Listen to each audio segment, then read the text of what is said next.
Looking back, I don't even know the exact moment things started feeling off. But if I had to pick a point, it'd be those late nights, the ones where I'd roll over half awake, expecting to see Kira sleeping beside me like she used to. Except now, more often than not, she was facing the other way, her face lit up by that damn phone screen. I know it sounds stupid, but there was a time I'd give anything to see her smile, to see her happy. Lately, though, it was like I was looking at a stranger who happened to look like my wife. Her grin wasn't the soft one she'd had for years with me. It was sharp, private, like she was letting someone else in on some joke I'd never get to hear. I didn't want to be that husband, the one who starts making something out of nothing. But night after night, there she was lost in her little world, her fingers moving quickly over the screen. I'd turn over, pretending to be asleep, but that feeling of her slipping away got stronger every time. Kira used to tell me everything. I mean, we'd had our problems like any other couple, but there wasn't a time when she didn't talk about her day, even the boring stuff. But suddenly, every conversation started feeling filtered. She'd throw around these half-baked excuses, "Oh, just the girls again," or "Sorry, babe, it's work." I'd nod along, trying not to overthink it. But when you've been with someone that long, you know when they're lying. Or maybe not outright lying, but hiding something. Every girls' night out added another stone to this pile in my gut that told me something was going wrong. Then there was this night I remember like it happened 5 minutes ago. I'd woken up around 2 a.m., and there she was, laughing at something on her phone. I didn't even have to look twice. She was beaming, smiling in this way she hadn't around me in forever. I just lay there, frozen, pretending to be asleep, but feeling more awake than I'd felt in weeks. Who was making her smile like that? I wanted to reach over, grab her phone, and get the truth out of her right then and there. But what if I was just being paranoid? I didn't have anything real to go on, just my own insecurities, right? Things changed between us in ways I'd never thought possible. She was always too tired or not in the mood. I get it, life wears you down, but this wasn't just some rough patch. She'd pull away from me like even being close was too much. Every time I tried to bring it up, she brushed it off like I was the one imagining things. But I wasn't. The woman I loved was right next to me, but every night, it was like she was further away than ever. It was all these little things that started adding up. One day, Kira's talking about some inside joke she had with work friends. I'm sitting there, nodding, trying to act like everything's normal. But when I asked for details, she clammed up. I could see it. She didn't want me in on the joke. And then one day, she's laughing at some private message that pops up. I asked her what was so funny, but she just smiled, shrugged, and changed the topic. That's when it hit me. I wasn't just feeling like an outsider. She was making me one. One of the weirdest parts was how even my friends started noticing things. Sam, one of my oldest buddies from work, casually mentioned seeing her around town with a guy he thought looked familiar. Sam's one of those guys who wouldn't pry even if he walked in on someone mid-affair, so he laughed it off, saying he must have been mistaken. But that offhand comment hit me hard. Now, every time Kira had an excuse to be away, every girls' night out, or late meeting, my mind went to dark places. Who the hell was she really with? And then, almost like fate was dropping hints I wasn't asking for, things got even stranger. The thing that really set me off was Waylon. He was always a bit too friendly with Kira, a little too quick to jump up and grab her a drink at gatherings, laugh at her jokes like she was the funniest person in the room. But it wasn't until that one weekend that I really started to wonder. We were all out with friends, and I noticed Waylon's eyes on her a bit longer than they should have been. He'd linger around her, listen too intently, laugh too hard. It was subtle, but once I'd noticed it, I couldn't unsee it. At that point, every glance, every shared laugh between them felt like a punch to the gut. I wasn't ready to admit it yet, but deep down, I knew something wasn't right. After the whole Waylon being too attentive episode, I started wondering if I was the only one seeing this. There had to be someone else who noticed the way he hung around Kira like some damn lapdog. And that's when it hit me. Lena, his wife. She was always right there, and I wondered if she'd seen the same things I had. For a while, I let the thought sit. Bringing it up to her felt risky. I wasn't sure if she'd noticed anything or if I'd come off looking like a paranoid idiot. But that feeling of something lurking under the surface wasn't going away. I decided to reach out. One afternoon, I texted her something casual. Just a, "Hey, you've noticed Waylon and Kira seem pretty close, right?" I tried to keep it light, just in case. But Lena's response? It was almost instant. She replied, "Funny, I was just thinking the same thing." My heart was pounding. What started as casual texts about their behavior slowly turned into something more serious. With every message, it was like peeling back a layer on this mess we were both finding ourselves in. I could tell she was as frustrated and in the dark as I was. And hell, it was a weird comfort, knowing I wasn't losing my mind alone. Lena and I started texting regularly after that. It was strange, this unspoken understanding between us. We both felt isolated, stuck in these marriages where something was obviously wrong, but neither of us knew exactly what we were dealing with. Our conversations turned into our own secret. She'd tell me about Waylon's late nights and business dinners, and I'd fill her in on Kira's excuses about girls' nights that always seemed to fall on the same nights. Each little story felt like another piece of a puzzle we weren't sure we wanted to solve, but at this point, we didn't have a choice. Then came the night it all unraveled. Lena texted me around 8 p.m., saying Waylon had just left for one of those so-called work meetings. The timing lined up perfectly. Kira had just told me she'd be working late at the office.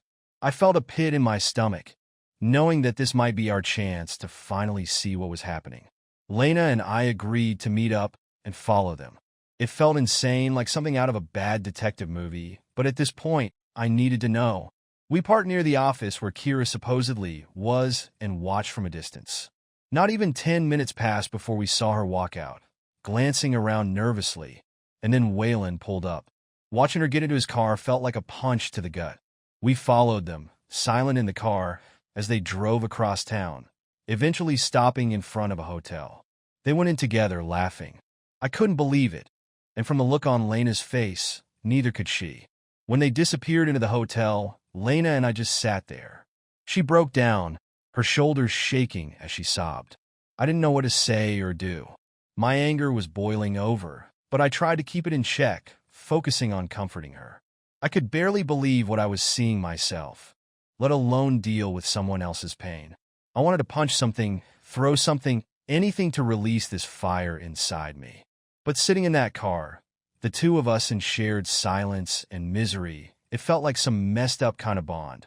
We both knew we needed proof, something undeniable. I snapped a few photos of them leaving the hotel together.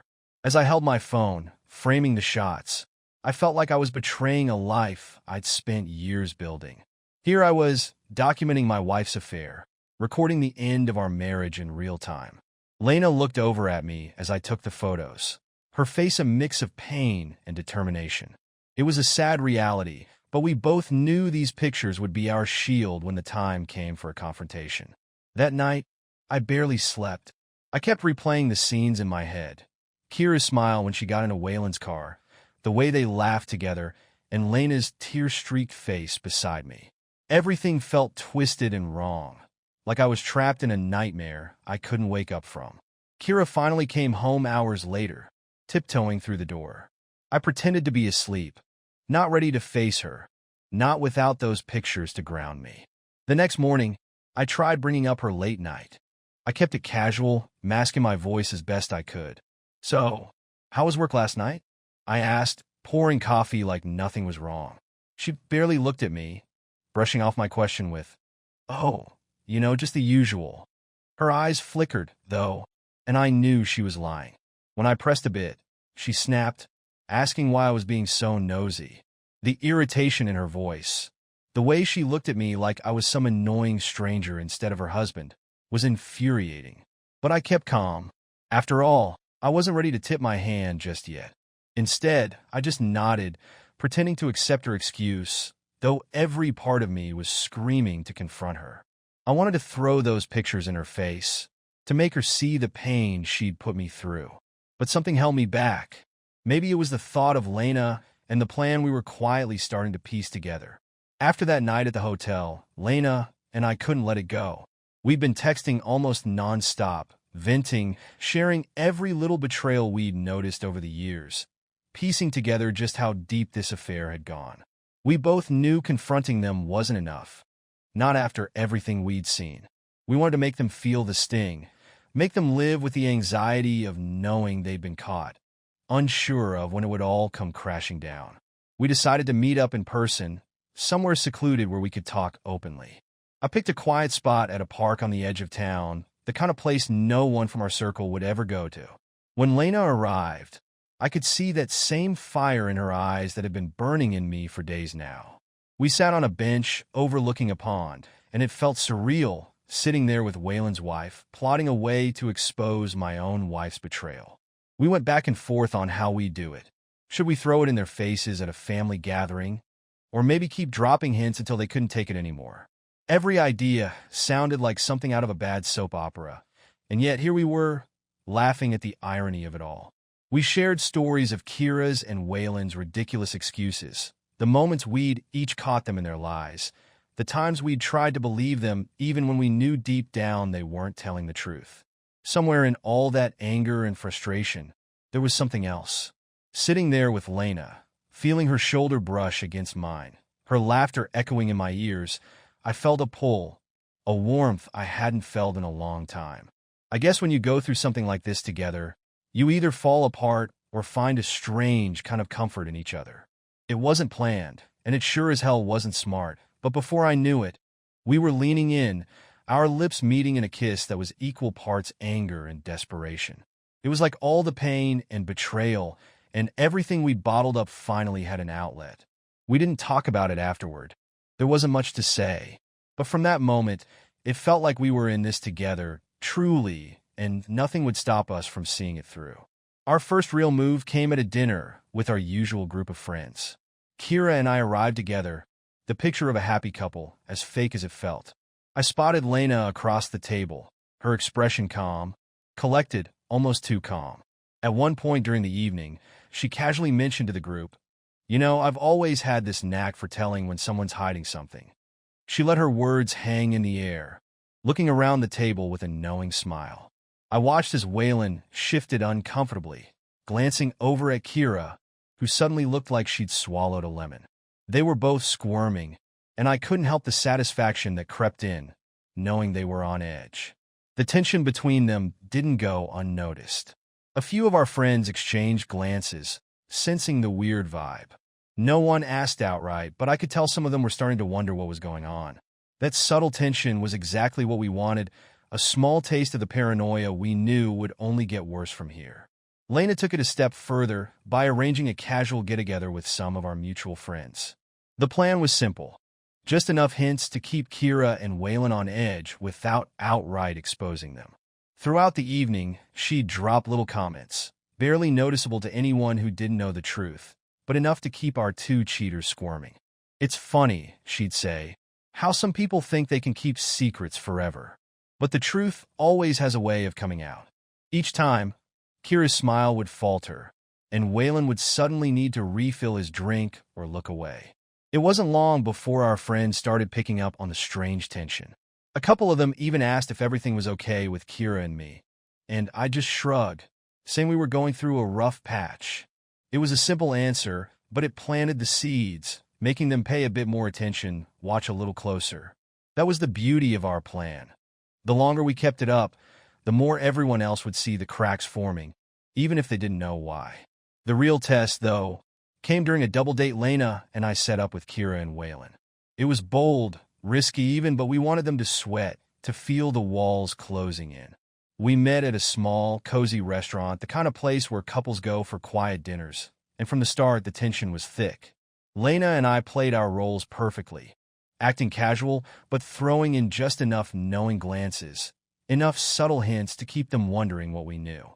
At one point, Lena leaned over to Waylon, her voice just loud enough for Kira and me to hear, and said, "It's strange, isn't it?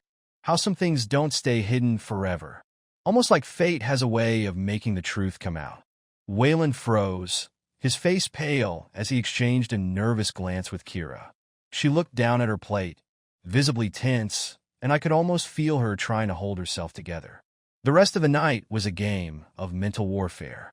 Every shared glance, every carefully chosen word was meant to unnerve them, to make them feel like the world was closing in. I watched Kira, seeing her nervous glances at Waylon, the way she fidgeted with her napkin, and it was all I could do not to laugh. They were both a mess, and it was exactly what they deserved. By the end of the night, Lena and I had pushed them to the edge without saying a single explicit word about what we knew. They left the restaurant looking like they'd been through hell, and I couldn't help but feel a twisted sense of satisfaction. The party was the perfect setting for the next phase of our plan. It was a big gathering, a mix of friends and family, and exactly the kind of place where whispers could take on a life of their own. Lena and I arrived separately, keeping our distance at first, acting like we were just two people in the same room. Nothing more. But we had a plan, and tonight we were done with subtle hints. Tonight, we were going to put the pressure on. The first strike came from Lena. She found her way into a conversation with Kira and a couple of other friends. I watched from across the room as she started weaving her story, her face a perfect mask of casual curiosity.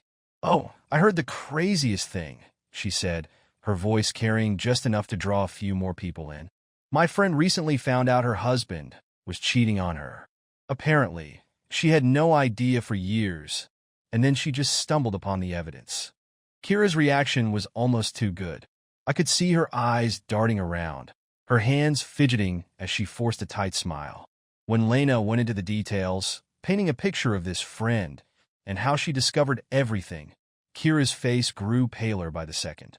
She glanced over at Waylon, who was across the room, and I knew she was wondering if this was all just a coincidence or if Lena was onto her. But that was only the beginning.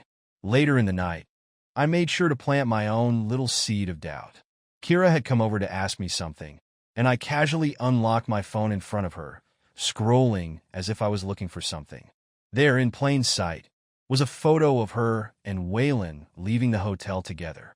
I acted like it was just another picture, flipping past it before she could get a good look. But I saw her face freeze, her eyes locked on the screen.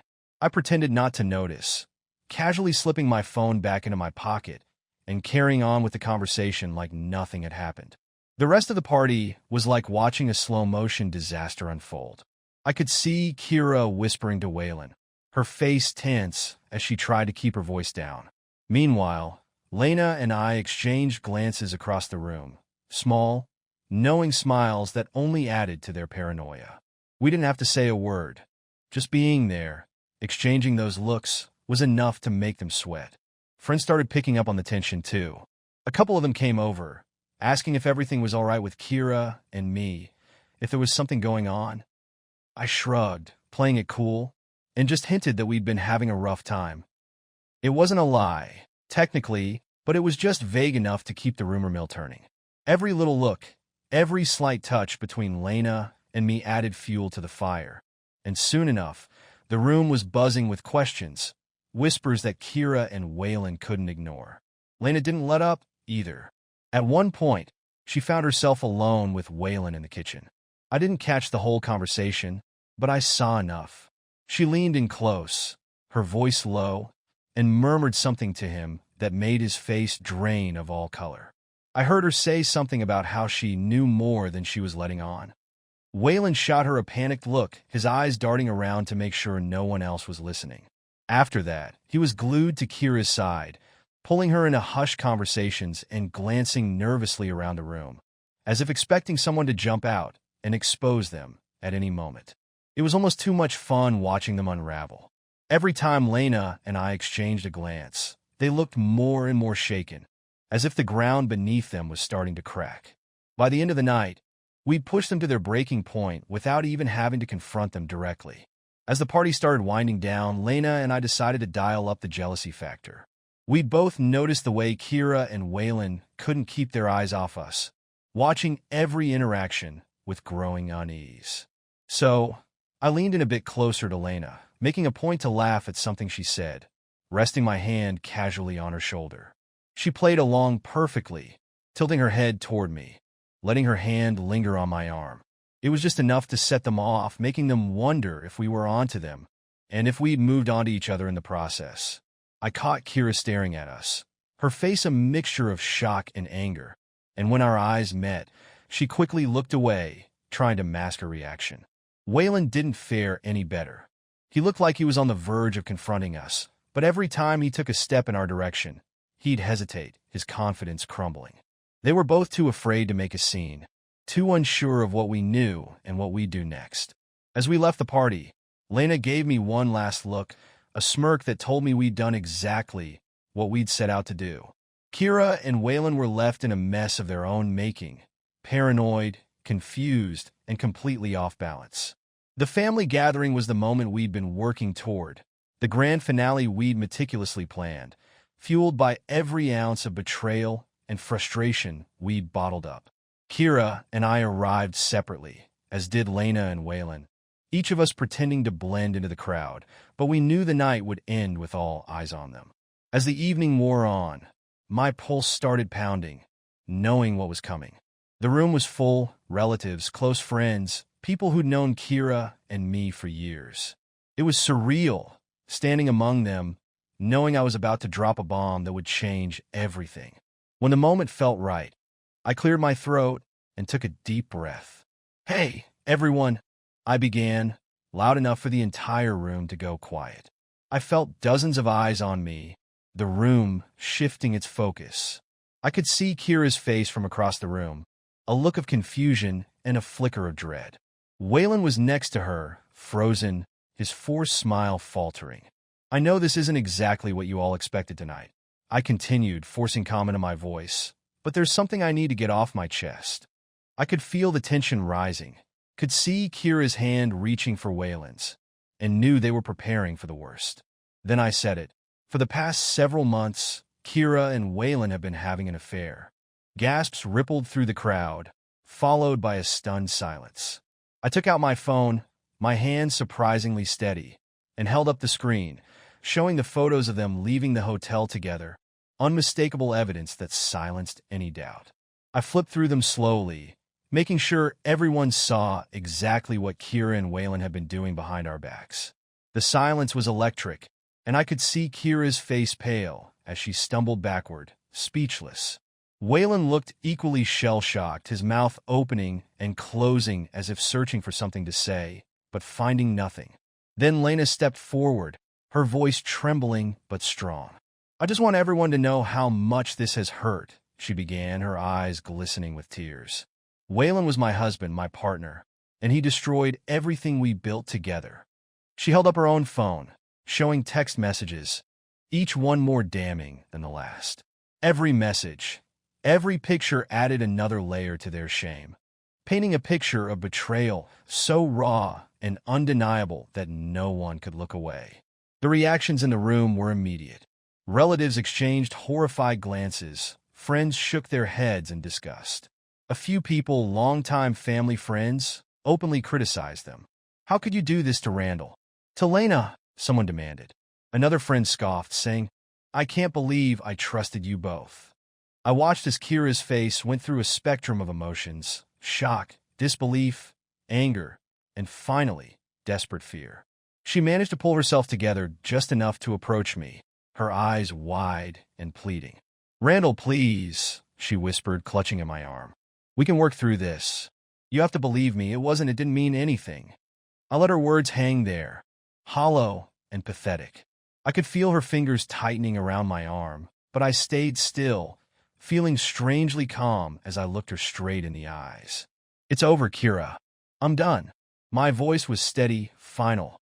She broke down, her face crumbling, and it was all I could do to keep from feeling a small pang of pity, but it was buried under too much anger, too much betrayal. Across the room, Waylon was trying his own version of damage control. He went around, muttering to friends, trying to explain himself, but it was useless. People turned away, their faces hard and unforgiving. His desperation was almost pitiful, but I couldn't find it in myself to care.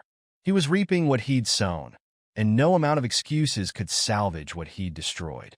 By the end of the night, Kira and Waylon stood alone, shunned by nearly everyone in the room.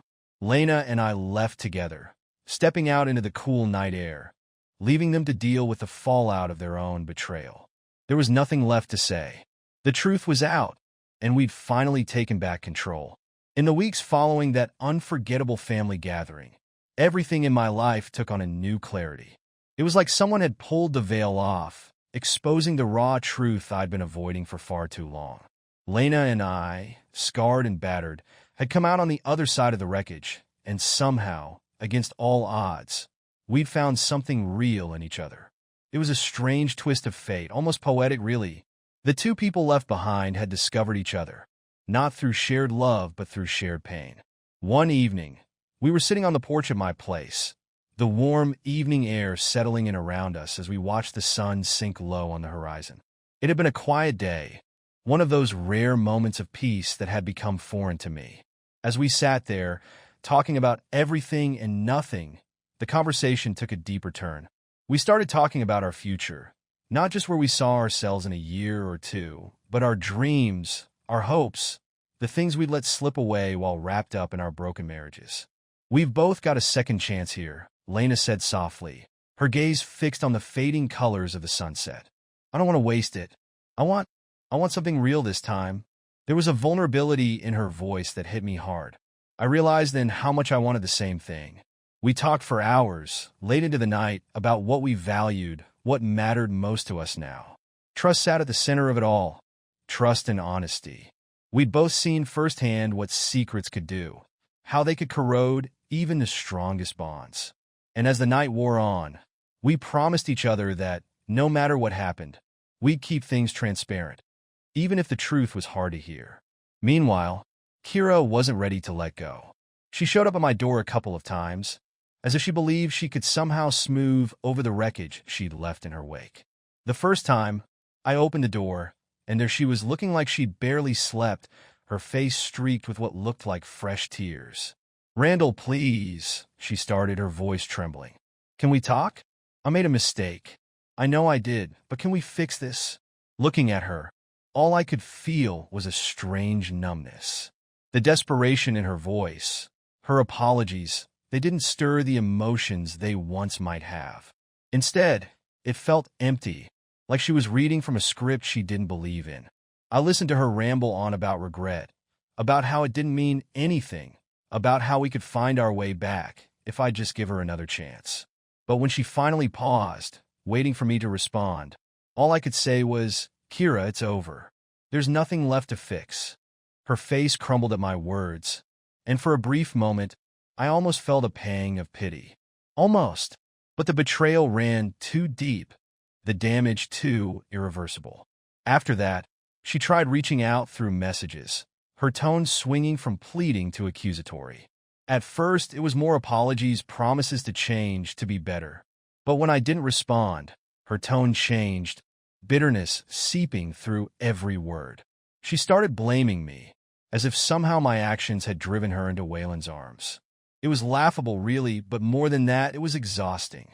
I blocked her number, needing to finally shut the door on that part of my life for good. In the midst of all this, our mutual friends rallied around Lena and me. They were shocked by what had happened, just as blindsided as we'd been. Many reached out, offering their support, their condolences, and more than a few shared that they'd seen little things here and there, small signs they hadn't wanted to believe were real.